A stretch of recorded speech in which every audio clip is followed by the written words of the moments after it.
નમસ્કાર. આગળના લેક્ચરની અંદર આપણે ઉપનિશ્ચયક અને સહઅવયવ એની વાત કરીને એના પછીની વાત કરી હતી કે સહઅવયવ દ્વારા એના ઉપયોગથી કોઈ પણ નિશ્ચયક જે છે એનું વિસ્તરણ કરી શકાય.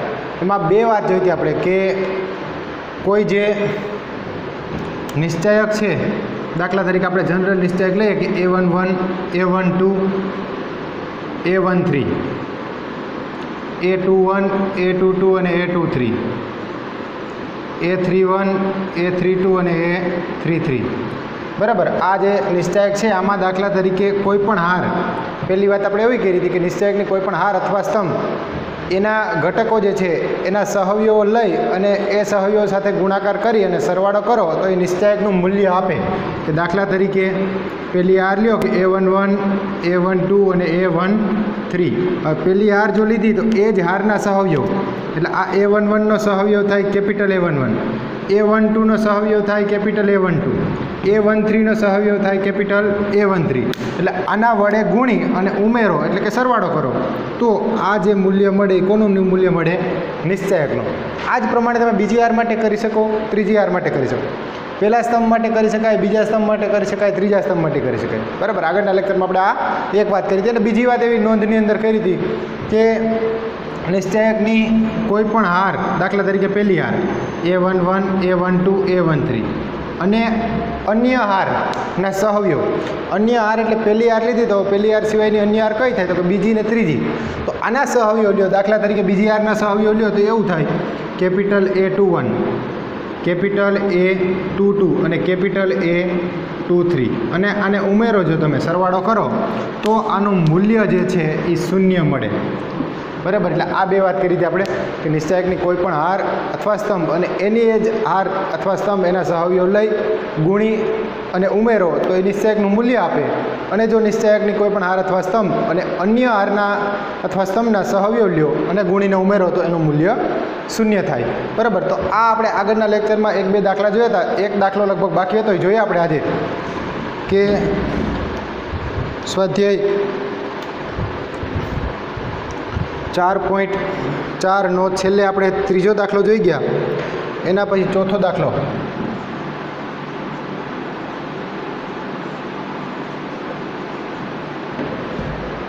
ત્રીજા સ્તંભના ઘટકોનો સહઅવયવનો ઉપયોગ કરી, ત્રીજા સ્તંભના ઘટકોના સહઅવયવનો ઉપયોગ કરી અને ડેલ્ટા બરાબર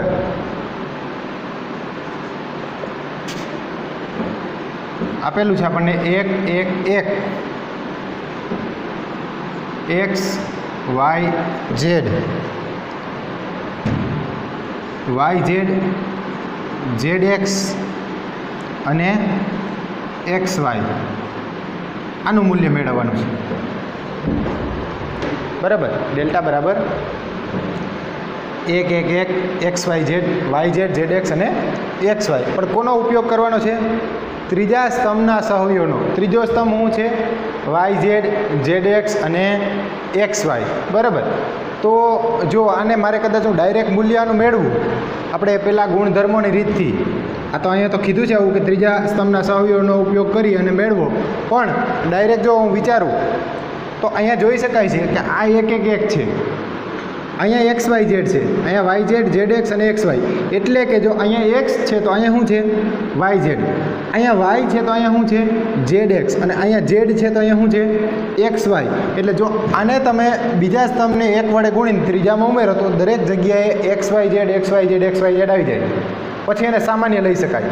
બરાબર. એટલે જો હું અહીંયા સાઈડમાં આ જો કે રીત નથી, આ દાખલામાં જે કીધું છે એમાં આ ન કરી શકાય, કારણ કે એમાં તો એવું કીધું કે ત્રીજા સ્તંભના સહઅવયવનો ઉપયોગ કરો.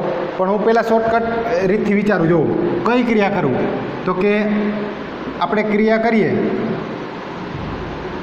C3 થી C3 પ્લસ 1 ગુણ્યા C2. એટલે બીજી કોલમને 1 વડે ગુણી, બીજા સ્તંભને 1 વડે ગુણીને ક્યાં ઉમેરશું? ત્રીજા સ્તંભમાં. તો ફેરફાર શેમાં થાય? ત્રીજા સ્તંભમાં. એટલે કે પહેલો અને બીજો સ્તંભ એમને રહીએ. પહેલો સ્તંભ શું છે? 1, 1, 1. બીજો સ્તંભ શું છે? x, y, z. આ એમને આવશે. આને 1 વડે ગુણીને આ ઉમેરીએ છીએ x, y, z. બરાબર.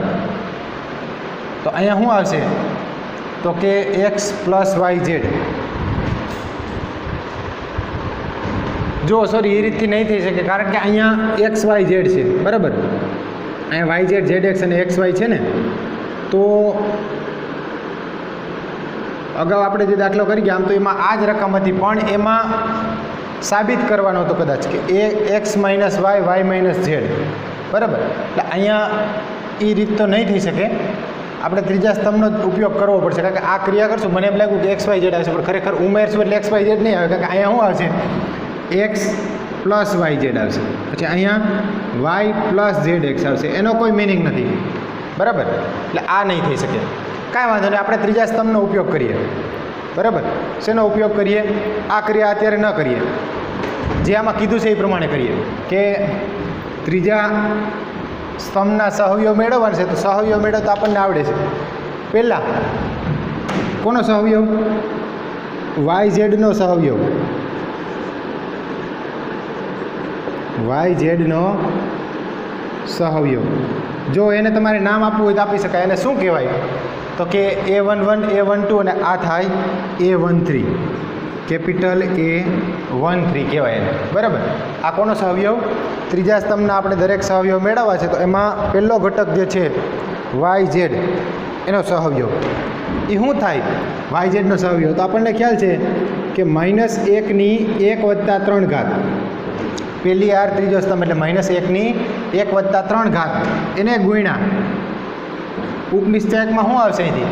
તો કે આ સ્તંભ અને આહાર દૂર કરો, એના સિવાયના ઘટકો, એનો નિશ્ચાયક 1 એક્સ 1 વાય, સોરી 1 વાય, કારણ કે આ આર ને આ સ્તંભ દૂર થાય ને, એટલે 1 વાય 1 ઝેડ, 1 વાય 1 ઝેડ. અને આનું મૂલ્ય મેળવો તો આ -1 ની 1 + 3 એટલે -1 ની 4 ઘાત, અને -1 ની 4 ઘાત એટલે 1 થઈ જાય. અહીંયા આનું મૂલ્ય મેળવશે એટલે Z minus Y, Z minus Y, બરાબર. એટલે ફાઇનલ જવાબ શું મેળવવાનો? તો કે Z minus Y, capital A13 બરાબર, બરાબર. બીજી વાત કરીએ આગળ, ઝેડ એક્સનો સહવયવ. કોનો સહવયવ? ઝેડ ગુણ્યા એક્સ, આનો સહવયવ. એને કહેવાય શું? તો કે A23, બીજી આર ત્રીજો સ્તંભ, એને કહેવાય કેપિટલ A23. આના બરાબર શું થાય? તો કે -1 ની 2 + 3 ઘાત, -1 ની 2 + 3 ઘાત, અને આની સાથે જે નિશ્ચાયક આવશે, બીજી આર અને ત્રીજો સ્તંભ દૂર કરો એટલે વધશે શું? 1 એક્સ 1 ઝેડ, 1 એક્સ 1 ઝેડ, બરાબર છે.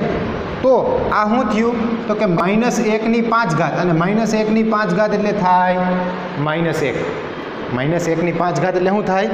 -1, કારણ કે એકી ઘાત છે. આને સાદુરૂપ આપશો તો આ શું થાય?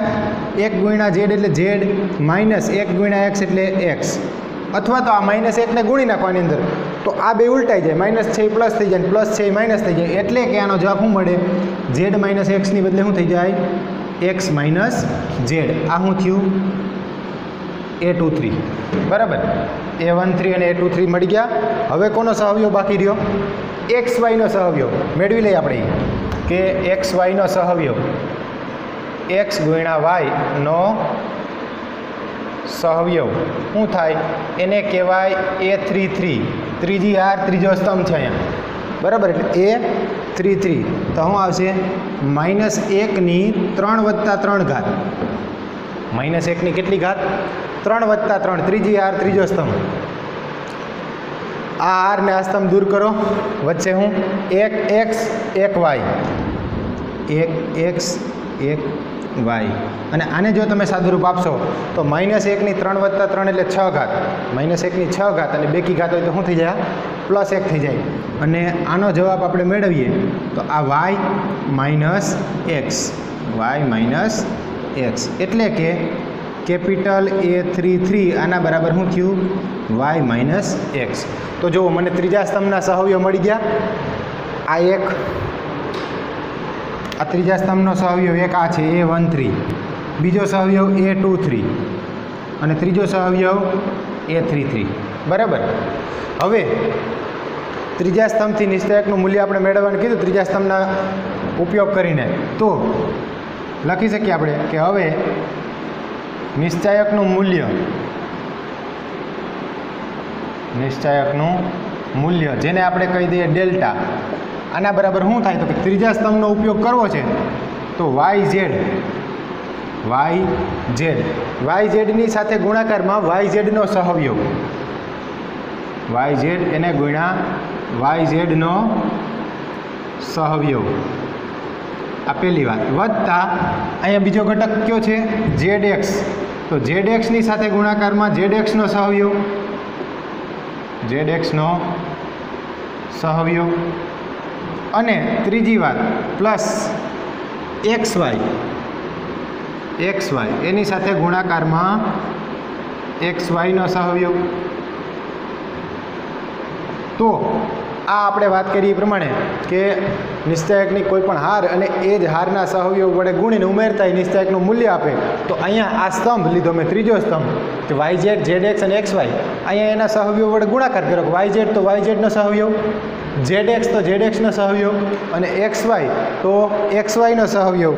હવે આપણે એમાં કિંમત મૂકીએ કે આપણે જો અહીંયા ત્રણેય સહવયોગ મેળવ્યા હતા, તો માટે નિશ્ચાયક જે છે ડેલ્ટા બરાબર YZ એને ગુણ્યા YZ નો સહવયોગ શું છે? Z minus Y. આગળ પ્લસ ZX નો સહવયોગ શું છે? X minus Z. ZX નો સહવયોગ છે X minus Z. Plus XY એને ગુણ્યા XY નો સહવયોગ શું છે? Y minus X. બરાબર છે.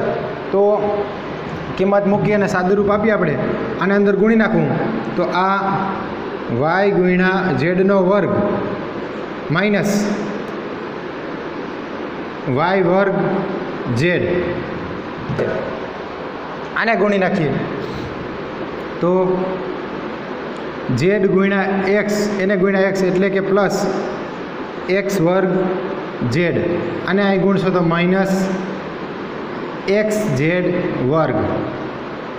એવી જ રીતે આ XY ને અહીંયા ગુણશો તો પ્લસ XY વર્ગ અને છેલ્લે માઇનસ આ XY વર્ગ અને આ માઇનસ X વર્ગ Y. બરાબર. તો આ થયું એનું મૂલ્ય કે ત્રીજા સમના સહવયોગનો ઉપયોગ કરી અને મૂલ્ય મેળવવાનું કીધું હતું આપણને. તો એનું મૂલ્ય જે છે કદાચ સાદુરૂપમાં બુકની અંદર આપેલું હોય. એ લોકોએ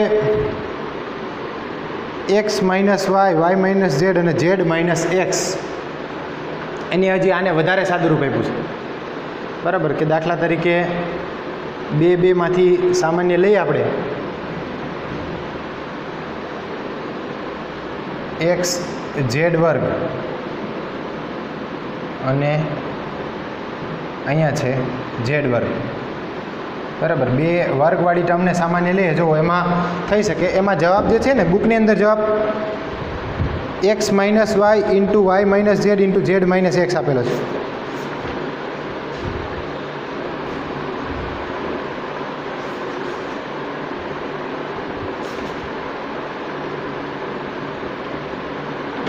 એમાં જવાબ જે છે આ રીતે આપેલો છે X minus Y into Y minus Z into Z minus X. પણ આને સાદુરૂપ આપીને લઈ આવી શકાય. દાખલા તરીકે જો આપણે પ્રયત્ન કરીએ જવાબ લઈ આવવાનો કે જો આમાં વર્ગવાળી ટર્મ જ્યાં સામાન્ય નીકળે એને સામાન્ય લેવાનો પ્રયત્ન કરીએ. પહેલાં તો કે અહીંયા YZ વર્ગ છે માઇનસ X વર્ગ. બરાબર છે. જો આ બે ટર્મ પહેલાં લઈએ X વર્ગ Z. X માઇનસ Y આવે એવું મારે વિચારવું છે કે X બરાબર. જો આ બે ટર્મ લખીએ પહેલાં કઈ બે ટર્મ? આ અને આ. તો એને આમ લખાય ને X વર્ગ Z માઇનસ Y વર્ગ Z. X માઇનસ Y ટૂંકમાં કોમન નીકળે એવું વિચારીએ. અથવા તો તમે આ જવાબ લાગતો ચાલશે, આમાં કાંઈ ભૂલ નથી. પણ જો આ જે છે અહીંયા તમે મેં વાત કરી પ્રમાણે કે બે જગ્યાએ 0 લઈ આવવા હોય તો X માઇનસ Y અને Y માઇનસ Z લઈ આવો અને પછી એને સાદુરૂપ આપો. કદાચ આ જ દાખલો આપણે અગાઉ કરી ગયા છે. આ જ દાખલો જે છે અગાઉ સાબિતીમાં એમાં સ્વાધ્યાય આગળ જે આપણે ગુણધર્મનો ઉપયોગ કરવાનો હતો એમાં મારા ખ્યાલથી આ જ બરાબર છે, પણ એમાં ABC હતા. ઉદાહરણ નંબર 13 આ જે છે ને એ ઉદાહરણ 13ની જ રકમ છે, ઉદાહરણ 13. પણ એમાં અહીંયા XYZ ની બદલે શું છે? ABC. એક્સની જગ્યાએ એ આપ્યો, વાયની જગ્યાએ બી આપ્યો, અને ઝેડની જગ્યાએ સી. અને એમાં આ જ સાબિત કર્યું છે A minus B, B minus C અને સી માઇનસ એ. તો એ રીતથી આ જે જવાબ છે એ સિમ્પ્લિફાય કરેલો છે આમાં. એટલે બુકની અંદર જે જવાબ આપેલો છે આ છે X minus Y, Y minus Z અને ઝેડ માઇનસ એક્સ. પણ કાંઈ વાંધો નહીં, આપણે જો એ જવાબ જે છે એ તમારે સાદુરૂપ આપીને લઈ આવી શકે, અથવા તો આ જે છે આને તમે ડાયરેક્ટ જો આમાં જવાબ મેં તમને કીધું એમ કે આ ઉદાહરણ 13માં ABC આપેલા છે કે તમે આ જવાબ લખશો ચાલશે. આ જવાબ જે છે આપણે આને સિમ્પ્લિફાય કરવાની કોઈ જરૂર નથી, કારણ કે આપણે માત્ર આપણો હેતુ એ હતો કે ત્રીજા સ્તંભના સહવ્યુનો ઉપયોગ કરવો હતો. કોનો ઉપયોગ કરવો હતો? ત્રીજા સ્તંભના સહવ્યુનો. એટલે એ ઉપયોગ થઈ ગયો છે. પણ જો તમારે ડાયરેક્ટ મેં તમને કીધું એમ કે અહીંયા ABCની જેમ અહીંયા જે આ આપેલું છે કે 1 1 1 x y z અને YZ, ZX અને XY, તો આમાં તમે ક્રિયા કરશો કે દાખલા તરીકે મારે x માઇનસ વાય જોઈએ તો બીજા સ્તંભને બીજી હારને -1 વડે ગુણીને પહેલીમાં ઉમેરો. કે કઈ ક્રિયા કરો? તો કે R1 થી R1 વત્તા -1 ગુણ્યા R2, કે બીજી હારને -1 વડે ગુણીને ક્યાં ઉમેરો? પહેલીમાં. તો આ -1 વડે આને ગુણશો એટલે -1 અહીં ઉમેરશો, -1 + 1 0. આને -1 વડે ગુણશો એટલે -y અહીંયા ઉમેરો તો x માઇનસ વાય. એવી જ રીતે આને -1 વડે ગુણીને અહીં ઉમેરો તો શું થાય? તો કે YZ માઇનસ ZX. આને -1 વડે ગુણો એટલે -ZX અહીં ઉમેરી દો. એવી જ રીતે ત્રીજી આરને -1 વડે ગુણીને બીજીમાં ઉમેરો, તેને લખાય કેમ? તો કે R2 થી R2 વત્તા -1 ગુણ્યા R3. ત્રીજી હારને -1 વડે ગુણીને બીજીમાં ઉમેરો તો શું થાય? તો કે આ 1 - 1 0 થઈ જાય. અહીંયા આને -1 વડે ગુણીને ઉમેરો છે એટલે શું આવશે? y minus Z. અને એવી જ રીતે અહીંયા ZX માઇનસ XY અને ત્રીજી આર એમને એમ 1 Z અને XY. હવે તમે જો આ જે છે સ્ટેપ એને સિમ્પલ કરશો એટલે 0 x માઇનસ વાય. અહીંયાથી શું સામાન્ય નીકળે? Z સામાન્ય નીકળે. પણ Z સામાન્ય લ્યો તો y માઇનસ x આવે. એટલે y માઇનસ x આવે એની બદલે આપણે x માઇનસ y જોતું હોય તો -z સામાન્ય લઈએ. આમાંથી શું સામાન્ય લઈએ? -z. જો ત્યાં આવું સ્ટેપ છે YZ માઇનસ ZX. એટલે ખરેખર તમે આમાં Z સામાન્ય લ્યો તો અંદર શું વધે? y minus x. પણ Z ની બદલે જો -z સામાન્ય લઈ લ્યો તો આ બદલી જાય. y માઇનસ x ની બદલે શું થઈ જાય? x minus Y. કાંઈ અહીંથી હું સામાન્ય લઈ શકું ને એટલા માટે. તો અહીંયા આવશે x માઇનસ વાય. એવી જ રીતે 0 આ y માઇનસ ઝેડ અને આમાંથી હું સામાન્ય નીકળે? x સામાન્ય નીકળે. પણ x સામાન્ય નીકળે તો z માઇનસ વાય વધે. પણ મારે y માઇનસ ઝેડ જોઈએ છે એટલે હું -x સામાન્ય લઈ લઉં તો અંદર વધશે y માઇનસ ઝેડ. અને ત્રીજી આર જે છે 1 Z અને XY. હવે પહેલી આરમાંથી આપણે x માઇનસ વાય સામાન્ય લઈ લઈએ, બીજી આરમાંથી y માઇનસ ઝેડ સામાન્ય લઈ લઈએ તો અહીંયા જે વધશે પહેલો સ્તંભ 0 0 1, બીજો સ્તંભ 1 1 Z અને ત્રીજો સ્તંભ -Z -x અને XY. બરાબર. અને હવે તમે આને પ્રથમ સ્તંભની સાપેક્ષે જો વિસ્તરણ કરી નાખો તો શું થાય? તો કે x માઇનસ વાય એને ગુણ્યા y માઇનસ ઝેડ. આનું વિસ્તરણ કરશો એટલે પહેલાં આ 0 એટલે 0 થઈ જાય, માઇનસ આ 0 એટલે એ પણ 0 થઈ જાય, પ્લસ 1 આને ગુણ્યા આનો દ્વિઆર નિશ્ચય એટલે આ બેનો ગુણાકાર 1 ગુણ્યા માઇનસ ઝેડ એટલે માઇનસ ઝેડ, માઇનસ 1 ગુણ્યા માઇનસ એક્સ એટલે માઇનસ એક્સ એટલે માઇનસ માઇનસ પ્લસ એક્સ. તો ફાઇનલ જવાબ જે મળશે એ એક્સ માઇનસ વાય ગુણ્યા વાય માઇનસ ઝેડ એને ગુણ્યા એક્સ માઇનસ ઝેડ. બરાબર છે? એને ગુણ્યા એક્સ માઇનસ ઝેડ. તો આ જ રીતે જે છે એ જવાબ જે છે એ તમે અહીંયા એક્સ માઇનસ ઝેડ આવે છે. આપણે આમાં જે જવાબ છે એમાં ઝેડ માઇનસ એક્સ છે કે એક્સ માઇનસ ઝેડ છે? જવાબ જે આપેલો છે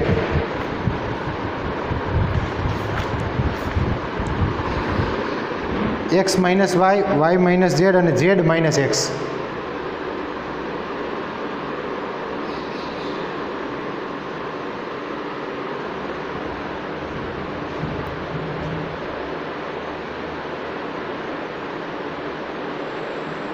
હા બરાબર છે. એટલે અહીંયા આ માઇનસ એક્સ આવશે ને, પહેલાં આ બેનો ગુણાકાર શું થાય? Minus x plus Z, minus x plus Z, અથવા એને આપણે ઝેડ માઇનસ એક્સ પણ લખી લઈએ. માઇનસ એક્સ પ્લસ ઝેડ લખો અથવા ઝેડ માઇનસ એક્સ. એટલે આ જે ઉદાહરણ નંબર 13 છે એ જ રકમ છે, પણ ત્યાં એબીસી આપેલા છે. અહીંયા એબીસીની જગ્યાએ શું છે? X Y Z. પણ મહત્ત્વની વાત આપણે જે કીધી, મોટે ભાગે આ સહવ્યોનો ઉપયોગ કરીને જે જવાબ મેળવવાનો હોય પૂછાય નહીં, પણ પૂછાય તો આપણે લખી શકીએ, બરાબર. અને પૂછાય તો પણ આ પ્રમાણે ન હોય એક્સ વાય ઝેડ, એમાં આંકડા આપેલા હોય. તો આ જે છે એ સ્વાધ્યાયનો ચોથો દાખલો છે. ત્યારબાદ એના પછી આગળ વધીએ આપણે તો પાંચમો દાખલો.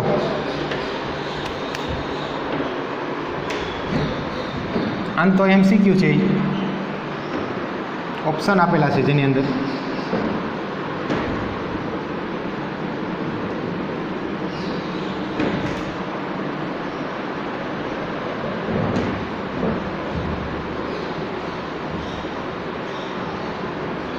ખાલી આ ત્રીજા સ્તંભના સહવ્યોનો ઉપયોગ કરીને જે નિશ્ચયકનું મૂલ્ય મેળવવાનું છે આની કોઈ જરૂરિયાત નથી, બરાબર. આ તો ખાલી આપણે અગાઉ જે ભણી ગયા હતા ગુણધર્મનો ઉપયોગ કરીને એ જ વાત છે. એટલે જવાબ લઈ આવવા માટે આપણે પ્રયત્ન કર્યો. તો એના પછીનો નેક્સ્ટ જે પાંચમો દાખલો છે કે જો એમાં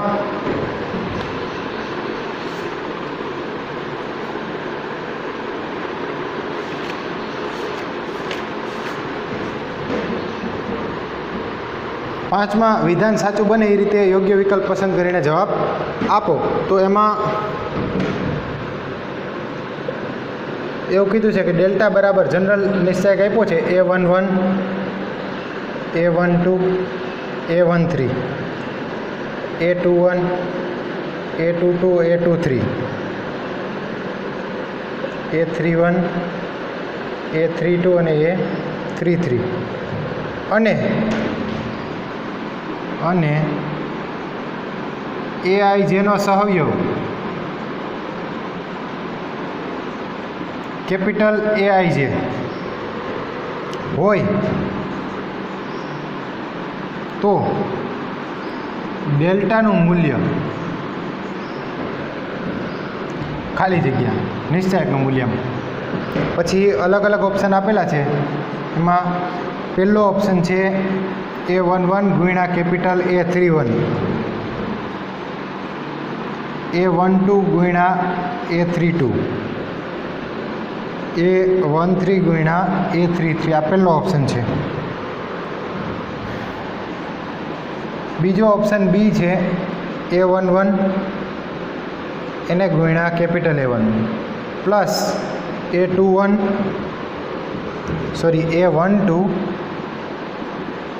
એને ગુણ્યા કેપિટલ A21 અને A13 એને ગુણ્યા કેપિટલ A31.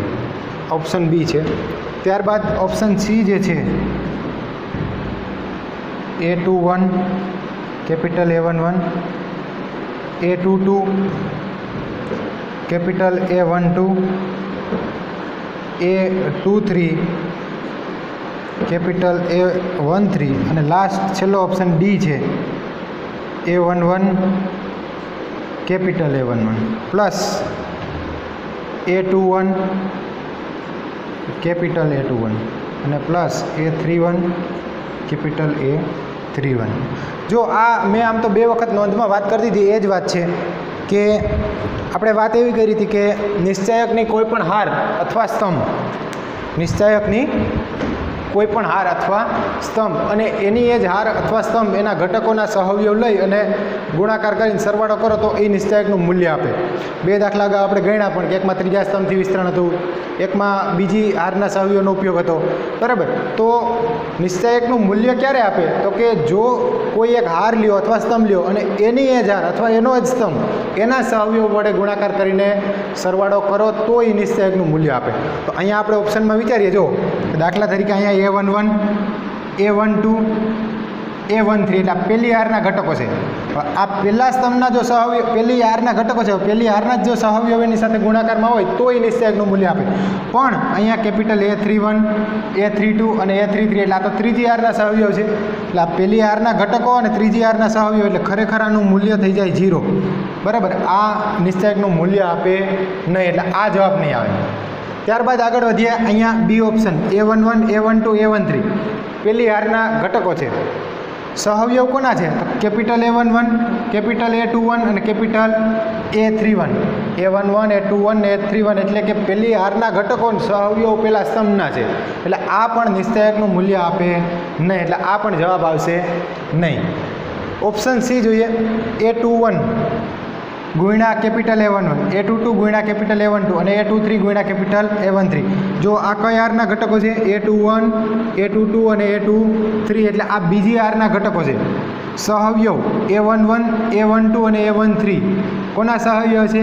પહેલી હારના સહઅવયવ છે. બીજી હારના ઘટકો અને પહેલી હારના સહઅવયવ, તો આ પણ નિશ્ચાયકનું મૂલ્ય આપે નહીં. એટલે આ પહેલા 3 જવાબ જે છે એ આની અંદર આવશે નહીં. ઓટોમેટિક ખબર પડી જાય કે પહેલા 3 જવાબ ન આવતા હોય તો જવાબ કયો આવતો હોય?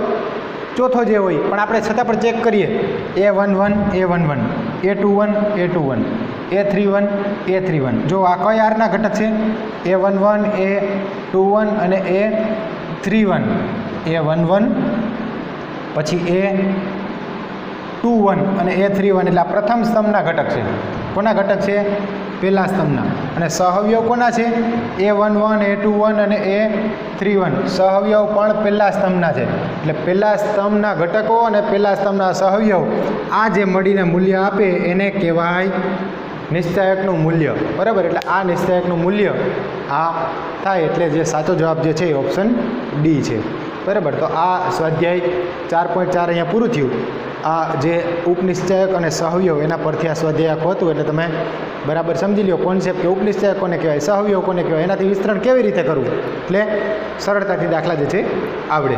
બરાબર, તો આ વાત હતી સહઅવયવ અને ઉપનિશ્ચાયકની. એના પછીની આગળ થિયરીમાં જઈએ આપણે.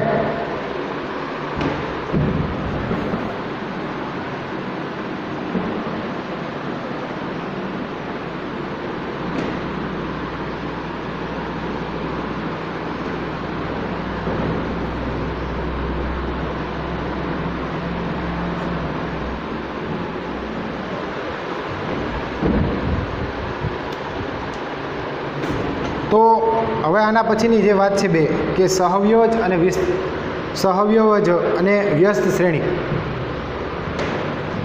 જો બરાબર આ અત્યાર સુધી આપણે જે આવ્યું ને સહઅવયવ, હવે આ એક નવી વાત છે. સહઅવયવ છેલ્લે આમાં જ લાગે છે અને વ્યસ્ત શ્રેણી.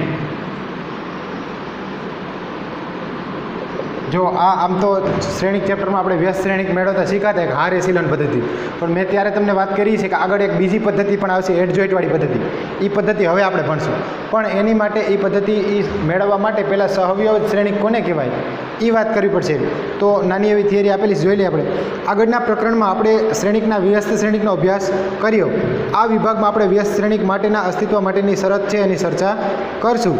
શ્રેણિક એનો વ્યસ્ત શ્રેણિક અર્થાત A ઇન્વર્સ શોધવા માટે આપણે સૌપ્રથમ સહઅવયવ શ્રેણિકની વ્યાખ્યા આપશું. કે વ્યસ્ત શ્રેણિક મેળવવા માટે કોની વ્યાખ્યા આપશું? સહઅવયવ શ્રેણિક. સહઅવયવ શ્રેણિક કોને કહેવાય? તો કે A બરાબર Aij n ક્રોસ n ચોરસ શ્રેણિક છે. Aij ના સહઅવયવ કેપિટલ Aij શ્રેણિક capital Aij n cross n ના પરિવર્ત શ્રેણિકને A નો સહઅવયવ શ્રેણિક કહેવાય અને એ શ્રેણિક A ના સહઅવયવ શ્રેણિકને એડજોઇન્ટ A વડે દર્શાવાય. જો આમાં પહેલી તમારી વ્યાખ્યા છે બુકમાં આપેલી છે, છતાં પણ આપણે ચર્ચા કરીએ કે સહઅવયવ શ્રેણિક કોને કહેવાય? તો કે ચોરસ શ્રેણિક.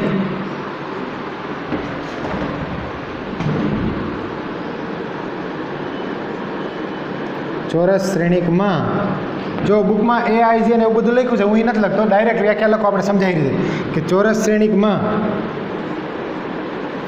બધા ઘટકોના સ્થાને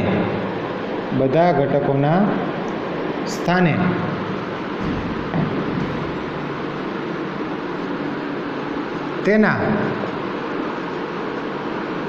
સહઅવયવ લખી તેનો પરિવર્ત શ્રેણિક. પરિવર્ત શ્રેણિકની વ્યાખ્યા આપણે આગળના ચેપ્ટરમાં જોઈ ગયા. પરિવર્ત શ્રેણિક એટલે જે શ્રેણિક છે એની દરેક હારને સ્તંભમાં ફેરવો એટલે પરિવર્ત શ્રેણિક થાય. એટલે અહીંયા દરેક ઘટકોના સ્થાને તેના સહઅવયવ લખી તેનો પરિવર્ત શ્રેણિક મેળવતા તે શ્રેણિકને શું કહેવાય? સહઅવયવ શ્રેણિક કહેવાય. જો થોડુંક અટપટું છે પણ બરાબર સમજો એટલે આવડી જાય. સહઅવયવ શ્રેણિક કહેવાય. અને તેને શેના વડે દર્શાવાય? તો કે તેને ADJ એટલે એડજોઇન્ટ. આને બોલાય એડજોઇન્ટ ઓફ A. ADJ એટલે એડજોઇન્ટ. આ એ માટેનો સિમ્બોલ છે. એડજોઇન્ટ ઓફ A આના વડે દર્શાવાય. આ શરૂઆતમાં વ્યાખ્યા અને આ બધું આપણે સમજીએ ત્યારે થોડુંક સહઅવયવ શ્રેણિક એવું બોલશું. પછી તો મોટે ભાગે આપણે એડજોઇન્ટ એ કહીશું કે એ ઉપરથી એડજોઇન્ટ એ કેવી રીતે મળે. બરાબર. તો જો મેં શું લખ્યું? ચોરસ શ્રેણિકમાં બધા ઘટકોના સ્થાને, બધા ઘટકો જેટલા ઘટકો આપેલા છે એના સ્થાને એના સહઅવયવ લખવાના. એ જે ઘટક છે એના સ્થાને સહઅવયવ લખી તેનો પરિવર્ત શ્રેણિક મેળવવાનો. એનો શું મેળવવાનું? પરિવર્ત શ્રેણિક મેળવતા તે જે શ્રેણિક બનશે એને કહેવાય સહઅવયવ શ્રેણિક. દાખલા તરીકે હું તમને કહું કે એક શ્રેણિક છે A11, A12, A13, A21, A22 અને A23, A31, A32, A33. તો જો આની અંદર આ શ્રેણિક છે બરાબર A, તો આના માટે આના સહઅવયવથી બનતો શ્રેણિક મારે લખવો હોય તો કેમ લખાય? જુઓ તો કે સહઅવયવથી બનતો શ્રેણિક. તો આ દરેક ઘટક જે છે એના સ્થાને એનો સહઅવયવ. દાખલા તરીકે અહીં A11 છે તો એનો સહઅવયવ એને શું કહેવાય? Capital A11. પછી A12 એનો સહઅવયવ એને A12. A13 નો સહઅવયવ capital A13, capital A21, capital A22 અને કેપિટલ A23. આ જ પ્રમાણે કેપિટલ A31, કેપિટલ A32 અને કેપિટલ A33. આ શું થયું? સહઅવયવથી બનતો શ્રેણિક થયો. સહઅવયવ જ શ્રેણિક નથી. જો આ જ વધારાનો છે એટલે સહઅવયવ અને સહઅવયવ જ શ્રેણિક અથવા તો એડજોઇન્ટ એ. તો એડજોઇન્ટ એમાં શું કીધું આપણે? તો કે શ્રેણિકના બધા ઘટકોના સ્થાને સહઅવયવ લખવાના. આ બધા ઘટકોના સ્થાને મેં સહઅવયવ લખ્યા. હવે એનો પરિવર્ત શ્રેણિક. એનો કેવો શ્રેણિક? પરિવર્ત શ્રેણિક. એટલે એની દરેક હારને સ્તંભમાં ફેરવવાનું અને જે શ્રેણિક મળે એને શું કહેવાય? એડજોઇન્ટ ઓફ એ કહેવાય. એટલે કે માટે અહીંયા એડજોઇન્ટ ઓફ એ બરાબર શું થાય? તો કે એડજોઇન્ટ ઓફ એ એટલે આનો પરિવર્ત શ્રેણિક. આની હારને સ્તંભમાં ફેરવો તો આ શું થાય? A11, A12, A13. બરાબર છે. આ પહેલી હાર હતી એની બદલે મેં શું લખ્યું? પહેલો સ્તંભ. બીજી હારની બદલે બીજો સ્તંભ એટલે A21, A22 અને A23. ત્રીજી હારની બદલે ત્રીજો સ્તંભ એટલે કે A31, A32 અને A33. બરાબર છે. તો આ થયો એડજોઇન્ટ ઓફ એ. તો બરાબર યાદ રાખશું સહઅવયવ શ્રેણિક અથવા એડજોઇન્ટ કોને કહેવાય? જો વ્યાખ્યા એકદમ સાદા સ્પષ્ટ, ક્યાંય વ્યાખ્યા પૂછવાની નથી, પણ આપણે સરળતાથી આવડી જાય, યાદ રહી જાય એટલા માટે આપણે વ્યાખ્યાઓ તૈયાર કરીએ છીએ. બરાબર. તો વ્યાખ્યાના શબ્દ ગોખવાની કોઈ જરૂર નથી. આપણા શબ્દ ચાલે. મેં કેમ મારા શબ્દમાં લખી દીધું? તમને કોઈ પૂછે કે એડજોઇન્ટ ઓફ એ એટલે શું, તો તમારે કહેવાનું શું? તો કે ચોરસ શ્રેણિક. ચોરસ શ્રેણિકમાં શ્રેણિકના દરેક ઘટકના સ્થાને એના સહઅવયવો લખી અને બનતા શ્રેણિક એનો પરિવર્ત શ્રેણિક. આ ખાસ ભૂલાય નહીં. પરિવર્ત શ્રેણિક ભૂલાય નહીં. બાકી એમ થાય કે સહઅવયવ શ્રેણિક એટલે શું? તો કે સહઅવયવોથી બનતો શ્રેણિક. એવું કરી નાખો તો ખોટું પડે. પણ સહઅવયવ શ્રેણિક એટલે શું? એડજોઇન્ટ ઓફ એ એટલે શું? તો કે શ્રેણિક જે છે ચોરસ શ્રેણિક એના દરેક ઘટકોના સ્થાને એના સહઅવયવ લખવાના અને પછી એનો પરિવર્ત શ્રેણિક લેવાનો. એને કહેવાય એડજોઇન્ટ ઓફ એ. એટલે બુકની અંદર મેં કીધું એ પ્રમાણે જો વ્યાખ્યામાં એની એવું લખ્યું છે કે કેપિટલ A બરાબર AIJ n ક્રોસ n. એટલે આ ચોરસ શ્રેણિક થઈ ગયો. n ક્રોસ n એટલે ચોરસ શ્રેણિક છે. હવે એવું કીધું કે AIJ ના સહઅવયવ કેપિટલ AIJ, આ સ્મોલ AIJ આના સહઅવયવ એને કહેવાય કેપિટલ AIJ. આનાથી બનતો શ્રેણિક એટલે આનાથી બનતો શ્રેણિક એટલે આ AIJ n ક્રોસ n, બરાબર. એનાથી બનતો શ્રેણિક એના પરિવર્ત શ્રેણિકને શું કહેવાય? સહવ્યવજ શ્રેણિક અથવા તો એડજોઇન્ટ મેટ્રિક્સ કહેવાય. અને એના સહવ્યવજ શ્રેણિકને શેના વડે દર્શાવાય? Adjoint of A. એટલે તમારે એક વાત આ લખી લેવાની, બીજી વાત આ પણ લખવાની, બરાબર. બુકમાં આ આપેલી જ છે. તો અહીંયા આ દરેક ઘટકના સ્થાને સહવ્યવ મેળવી અને પછી એનો પરિવર્ત શ્રેણિક એને એડજોઇન્ટ ઓફ A કહેવાય. તો આ બંને વાત તમે નોંધી લેજો. એક ઉદાહરણ જોઈએ આપણે એટલે ખ્યાલ આવે.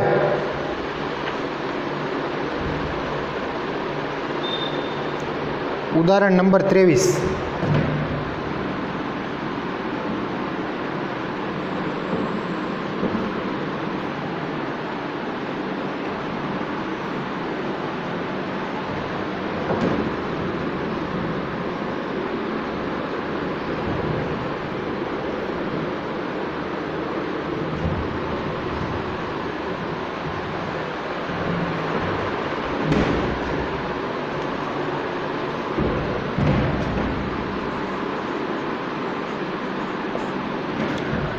કેપિટલ A બરાબર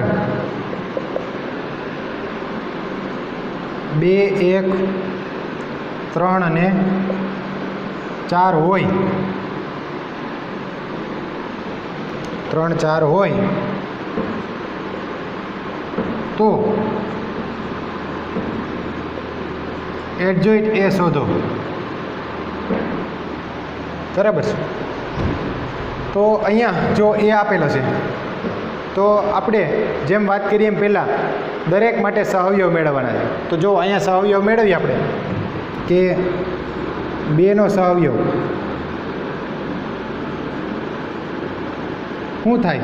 તો કે 2નો સહવ્યવ જેને આપણે કહીએ કેપિટલ A11 -1 + 1 ઘાત 2 જે આરને જે સ્તંભમાં છે એને દૂર કરો, એના સિવાયના ઘટકનો નિશ્ચય એટલે અહીં કેટલા છે? 4. એટલે ફાઇનલ આ -1 + 2 ઘાત એટલે શું થયું? +1 એને ગુણ્યા 4. તો આનો જવાબ કેટલો મળ્યો? 4.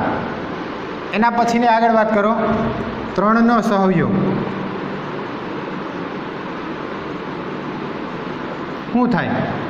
એને કહેવાય A12, પહેલી આર બીજો સ્તંભ. તો -1 + 1 + 2 ઘાત. આ 3 જે આરને જે સ્તંભમાં છે એને દૂર કરો તો અહીંયા શું છે? 1. તો આ શું થયું? -1 + 3 ઘાત એટલે -1, -1 + 3 ઘાત એટલે -1 એને ગુણ્યા 1. તો આનો જવાબ કેટલો મળશે? -1. ત્યારબાદ આગળ વાત કરીએ 1નો સહવ્યવ. કોનો સહવ્યવ? 1નો, જેને કહેવાય કેપિટલ A21, બીજી આર પહેલો સ્તંભ.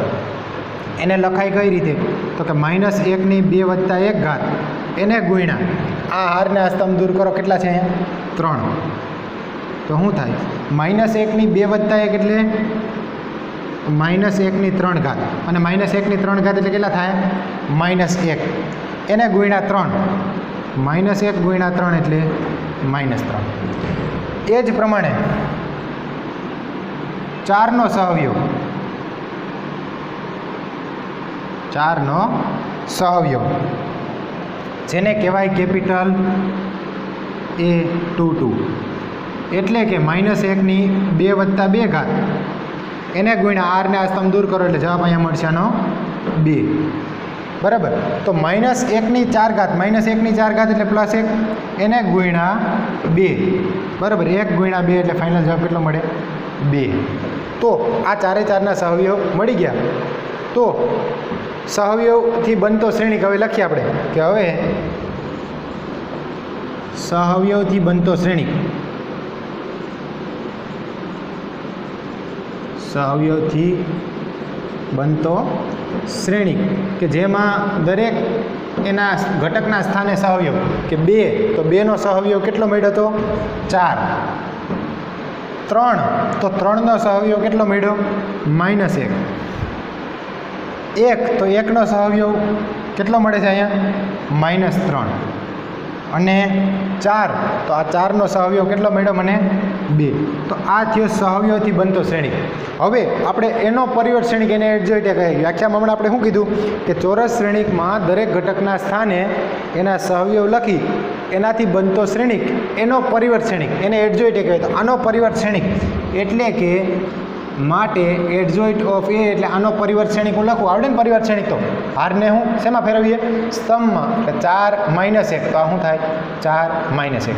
પછી આ -3 અને 2.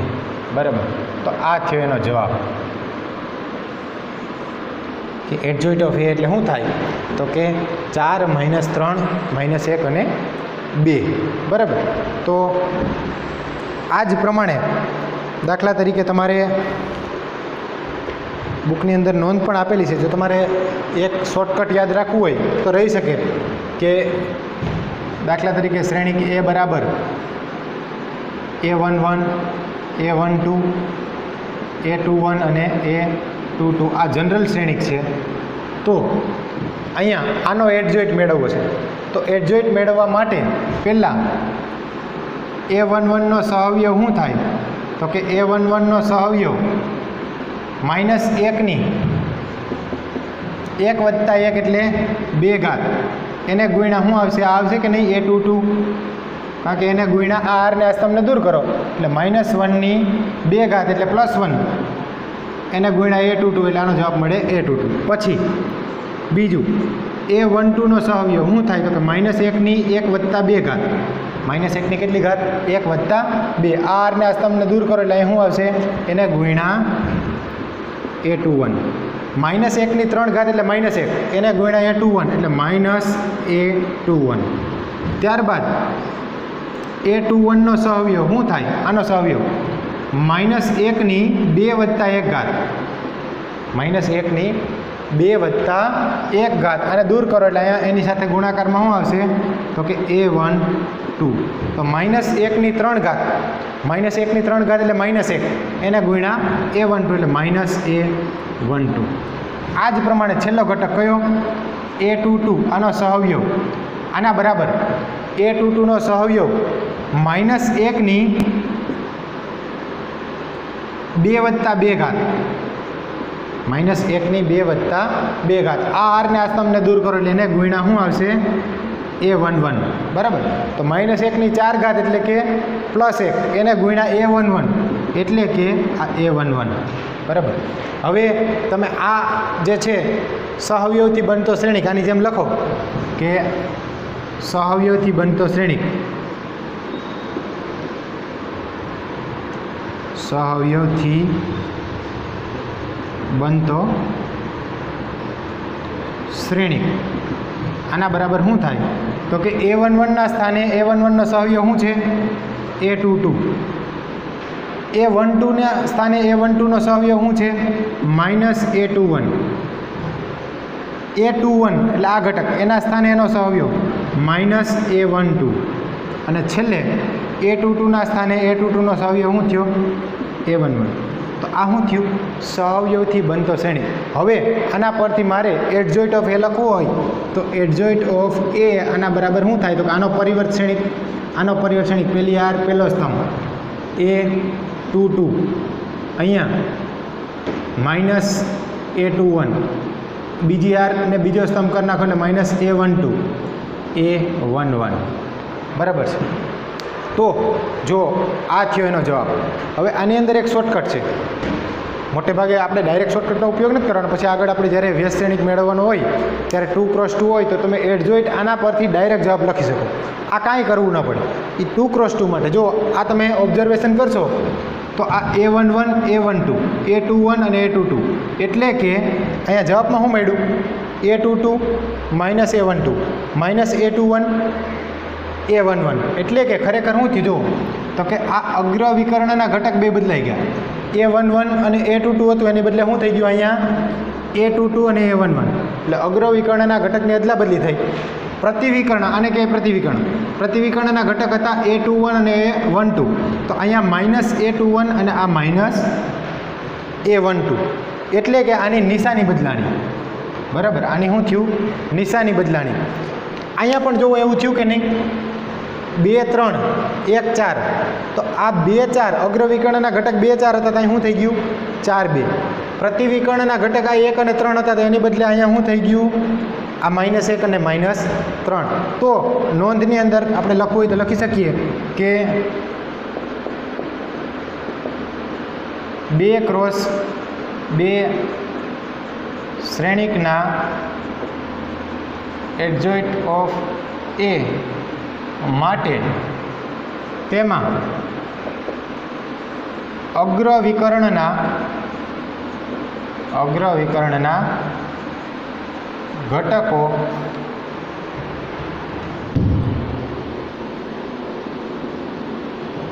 ની અદલા બદલી થાય,